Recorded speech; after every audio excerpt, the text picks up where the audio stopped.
Hello everyone, আশা করি সবাই ভালো আছেন। চলে এলাম নতুন আরেকটি ভিডিও নিয়ে। আমার নতুন চ্যানেলে আপনাদের সবাইকে স্বাগত। যারা যারা নতুন দেখছেন তো প্লিজ আমার ইউটিউব চ্যানেলটাকে সাবস্ক্রাইব করে দিন এবং পাশে থাকা বেল আইকনটি ক্লিক করে দেবেন যেন পরবর্তীতে সব ভিডিওগুলো আপনাদের কাছে নোটিফিকেশন চলে যায়। আশা করছি এই ভিডিওটা আপনাদের ভালো লাগবে। তো এটা আমি বানিয়েছি, মূলত একটা ফুল গাছ বানিয়েছি খুব সহজে। যে ফুলটা বানিয়েছি এই ফুলটা বানাতে কোনো টাকা পয়সা লাগবে না বা সেরকম কোনো কিছুই কিনতে হয় না। খুব সহজে আমাদের হাতের কাছে যা আছে সেই জিনিসগুলো দিয়েই কিন্তু আমরা বানিয়ে নিতে পারি। আপনারা চাইলে অবশ্যই আপনারাও ট্রাই করতে পারেন।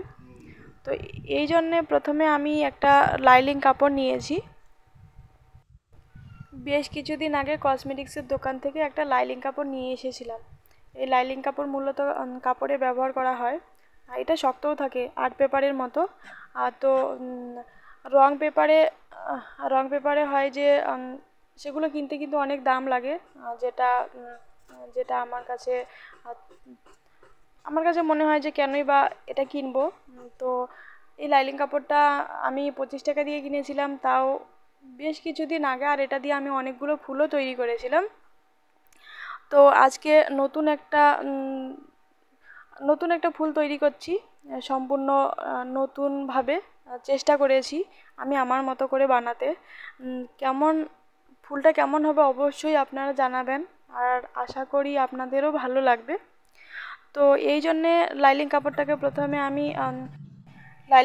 প্রথমে আমি কয়েক ভাঁজ করে নিয়েছি। এরপরে এর উপরে গ্লাস বসিয়ে কলম দিয়ে মার্ক করে নিয়েছি, তারপরে গোল করে কেটে নিয়েছি। এরপর কেচির সাহায্যে সেটা কেটে ডিজাইন করে নিয়েছি, যেটা ভিডিওতে আপনারা দেখতে পাচ্ছেন। ও আরেকটা কথা বলে নেই, কিছু কিছু কিছু লাইলিং পেপার আমি কিন্তু আগে রং করে নিয়েছি, আর কিছু সাদাভাবেই রেখে দিয়েছি। এর মধ্যে আমার ডিজাইনটা করা হয়ে গেল লাইলিং পেপারের উপরে। আমি যেহেতু গ্রামে থাকি, তো আমাদের বাড়িতে বাঁশ আছে। তো আমি এর মধ্যে কিছু বাঁশের কাঠি নিয়ে নিয়েছি। তো এগুলো কঞ্চি দিয়েও করা যায় বা আপনাদের হাতে যা থাকবে সেটা দিয়েও আপনারা করতে পারেন। তো সেই কাঠিগুলোর উপরে আমি প্রথমে প্রথমে কালারিং করা ফুলটাকে আমি সুতো দিয়ে পেঁচিয়ে নিয়েছি। একটু ভালোভাবে সুতো দিয়ে পেঁচিয়ে নিয়েছি। এরপরে আমি সাদা সাদা ডিজাইন করা লাইলিং পেপারটা সেটা আমি আবার কাঠির ভিতরে ঢুকিয়ে দিলাম এবং সাথে একটা ফুল তৈরি করে নিলাম। দুটো একসাথে কালারিং করা ডিজাইনটা এবং সাদা ডিজাইনটা দুটো মিলেই আমি সুন্দর একটা ফুল তৈরি করে ফেললাম। সেটাতেও কিন্তু আমি সুতো দিয়ে বেঁধে নিয়েছি, আর অবশ্যই সাদা সুতো দিয়েছি, কারণ হচ্ছে তাহলে বোঝা যাবে না। তো আমার ফুলটা কিন্তু তৈরি হয়ে গেল, আমার কাছে ভালোই লাগছে। আপনাদের কাছে কেমন লাগছে অবশ্যই আপনারা কমেন্ট করে জানাবেন। আর প্লিজ আমার ইউটিউব চ্যানেলটাকে সাবস্ক্রাইব করে দেবেন এবং সুন্দর সুন্দর কমেন্ট করবেন, লাইক করবেন, আমার আরও উৎসাহ বাড়বে। আর এটা আমি সম্পূর্ণ আমার নিজের মাথা খাটিয়েই করেছি। এটা আমার মাথায় এসেছে।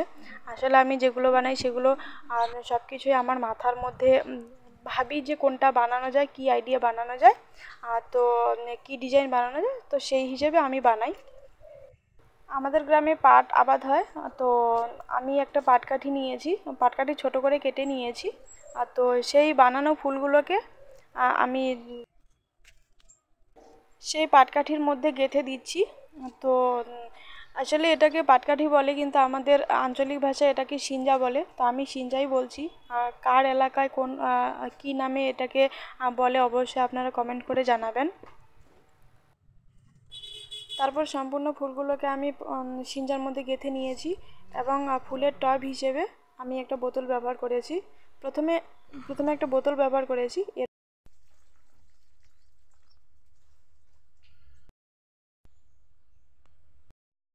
এরপর আমার বানানো বাঁশের ফুলদানিতে ফুলগুলোকে রেখে দিলাম কেমন লাগছে সেটা দেখার জন্য। তো আমার কাছে ভালোই লাগছে, আপনাদের কাছে কেমন লাগছে অবশ্যই কমেন্ট করে জানাবেন। আর প্লিজ আমার ইউটিউব চ্যানেলটাকে সাবস্ক্রাইব করে দেবেন। আপনারা সবাই ভালো থাকুন। আজকের মতো টাটা, দেখা হবে পরবর্তী ভিডিওতে।